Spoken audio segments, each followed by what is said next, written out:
इन सांसों का कोई भरोसा नहीं है, कब कहां पर रुक जाए।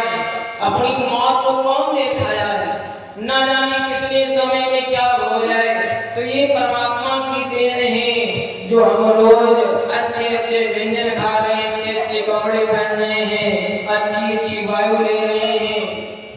ये सब परमात्मा की ही कृपा है। तो सच्चिदानंद रूप आए। यदि सत्य है तो केवल परमात्मा ही सत्य है। सदैव चेतनावान रहते हैं। जिस प्रकार से समुद्र में जल भरा है, उसी प्रकार से प्रभु के अंदर आनंद भरा हुआ है। और आनंद कहां पर आता है? आपको यदि आनंद आएगा थोड़ी देर का आनंद। एक भैया ने कहा, पंडित जी हम गाड़ी लेना चाहते हैं, यदि मोटरसाइकिल लेने बड़ा आनंद आएगा। अब मोटरसाइकिल ले लिया, अब उस पर क्या तुम जीवन भर उसमें आनंद बना रहता है? साल भर बाद अब विचार करेंगे इसमें आनंद नहीं आ रहा है, इससे थोड़ी और बढ़े, फिर बुलेट ले आए। अब बुलेट में भी आनंद नहीं आ रहा, फोर व्हीलर ले आए, उसमें भी नहीं आनंद आ रहा, उससे बड़ी। तो आप भोजन करते हो, कितनी देर आनंद आएगा आपको? थोड़ी देर आनंद आए, जहां पेट भर गया। और परमात्मा के अंदर जिस प्रकार से कहते हैं समुद्र में जल भरा है, उसी प्रकार से परमात्मा के अंदर आनंद भरा है। आप लोग देखते हो भजन आप जितना ज्यादा करो उतना ही कम है, और आनंद यदि आपको कहीं पर आता है तो केवल परमात्मा के सत्संग में ही आनंद आता है, और कोई आनंद आने वाला नहीं है। आप संसार में आनंद ढूंढोगे ना तो आपको संसार में आनंद मिलने वाला ही नहीं है, क्योंकि आनंद कहां पर मिलता है? केवल परमात्मा के चरणों में ही आनंद मिलता है। जब मनुष्य सब जगह हार जाता है, कहीं पर शांति नहीं मिलती है, तब जाकर के परमात्मा के चरणों में मिलता है। यदि आप कहीं पर हमें आनंद मिलेगा तो परमात्मा के चरणों में ही आनंद मिलेगा। सच्चिदानंद रूपाय विश्वोत्पत्त्यादि हेतवे, जो उस विश्व की उत्पत्ति करने वाले हैं। भाई हमारे द्वारा परमात्मा का क्या शुक्रिया अदा किया गया, क्योंकि परमात्मा ने क्या किया? विश्व की उत्पत्ति की, हम लोगों का पालन पोषण कर रहे हैं, और परमात्मा के ही द्वारा हमारा संकरण होगा।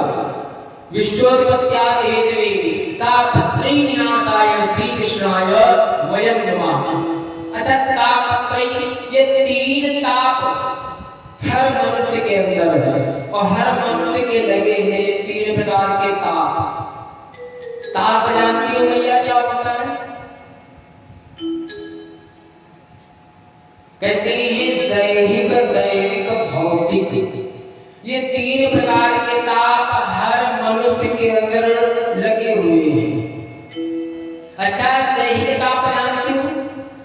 दैहिक ताप है जो हमारे अंदर ये बीमारियां हैं, किसी का ब्लड प्रेशर हाई, किसी की बीपी लो है, किसी की शुगर की बीमारी, अन्य बीमारियां हमारे शरीर में लगी हैं, ये है दैहिक ताप। दैविक ताप है जो हमें देवताओं के द्वारा दुख दिया जाता है, वो दैविक ताप है। कुछ लोग कहते हैं पंडित जी इस समय हमारी शनि की 7.5 चल रही, कोई उपाय वगैरह बताओ। देवताओं के द्वारा आपको कष्ट दिया जा रहा है, तो आपका जो कार्य करना होगा वो भी निष्फल हो जाएगा। और फिर जाओगे फिर पंडित जी बताएंगे भैया इस समय शनि का ज्यादा तुम्हारे ऊपर प्रकोप चल रहा है, जरा उनका उपाय करो। आप लोग देखते हो तीन दिन में घबरा जाते हैं लोग, कहते पंडित जी बताओ महाराज हमारे ऊपर शनि की 7.5 चले, क्या उपाय किया जाए, क्या यत्न किया जाए जिससे उनका प्रकोप शांत हो जाए। आप लोग एक काम किया करो, जब भी जानो कि शनि महाराज के द्वारा हमको दुख दिया जा रहा है, तो आप अपने बराबर का एक काला धागा नाप लिया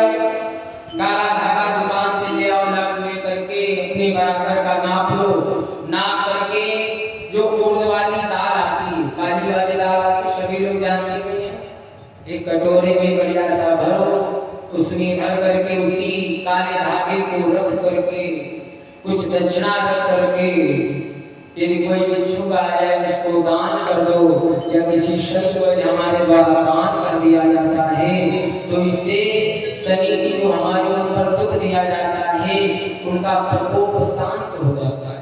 आपके घर में कोई मेहमान आवे, आप उसको नाश्ता पानी ना पूछो, ऐसे ही भगा दो, आपसे वो खुश होगा कि नाराज हो जाएगा? नाराज होगा। अब भाई शनि महाराज आपको दुख दे रहे हैं, आपके घर आए हैं तो उनका उपाय करो, उनको भी नाश्ता पानी कराओ, वो चले जाएंगे। भाई यदि आप किसी को ऐसे भगा दोगे, क्रोध में आ जाएगा, बताओ हमने इनके घर गए, इतना मेहनत किया, इतने जाकर के घर गए, इन्हें कुछ हमसे नाश्ता पानी भी नहीं पूछा, तो इनका दुख हम पर लग रहा है, तो उपाय करो और शनि महाराज का प्रकोप शांत हो जाए। ये अवश्य जरूर किया।